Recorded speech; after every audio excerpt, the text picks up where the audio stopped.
Okay, so this is going to be my review of My Little Pony, I guess you could say this is Volume 4, I guess, of the two-part story, Neigh Anything. This is issues 11 and 12, and this was another two-part filler before we got the new story arc, which I believe just started. But yeah, Neigh Anything is what it's called. If you know the movie Say Anything, right off the bat, from just this cover alone, it's nothing but 80s references. Katie Cook just comes back, and yeah, this is the story of how Cadance and Shiny Armor met, and how they fell in love. And if you love 80s references, you're gonna love this comic book. That's all I can say. If you love 80s, yeah, you're gonna love this comic. That's pretty much what that's the point I'm driving home here, ladies and germs. But it's really funny. Like, you got Dungeons and Dragons. There's a Back to the Future reference. You gotta look for that one. There's also a thing of, did Twilight's mother be the writer of the Daring Do series? They kind of allude to that, and it does have a stereotypical 80s story to it. There's a girl who's impossible to get, but the guy thinks he can get her, and there's this big douchebag bully, and they all fall in love at the end. Bully gets beaten. Da da da da da. It plays out like an 80s movie. That's what I appreciate. It's a stereotypical story, but however, I find it works for a story like this. There's also Shining Armor sings a parody version of Hey Girl.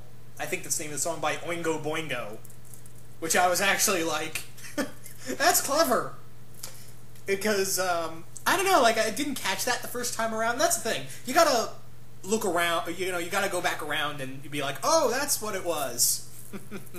So, yeah, and also the whole Dungeons and Dragons thing, and Shining Armor being a big nerd in high school, and it does play with the nerd stereotypes here and there. And there's not a lot I can say about this, other than, if you love this is going to be a very short review, because in this two-parter, it's nothing but 80s references, and that's what it's played off nicely. And I love the story of it's a sweet little story, and this is technically in canon.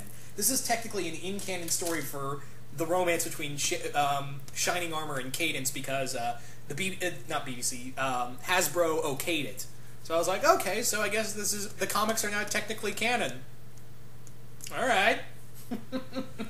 But yeah, I like this, but I think compared to the two-part filler stories before the big story, I actually like the Big Mac story more.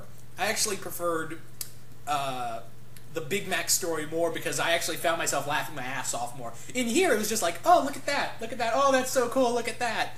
But yeah, it is a good story, don't get me wrong, but compared to the other one, Zen and the Art of Gazebo Making, I actually like that one better. I don't know, I guess listening to Mac's inner monologue and stuff like that, I think I just find that a little more interesting to me. But I still like this one, and yeah, I'm going to start reading the new story arc. I guess it's called The Salty Sea Mares, I believe it's called. But anyway, guys, hope you guys enjoyed this little quick two-part review. This is probably my shortest review ever. That's weird, but, not much else I can say other than it was really fun. That's the thing about it. It was really fun, and I can't wait for the next story arc. So, yeah, you guys let me know what you thought of this story arc. Did you like it? Did you hate it? Stuff like that. But, yeah, anyway, guys, I'm out.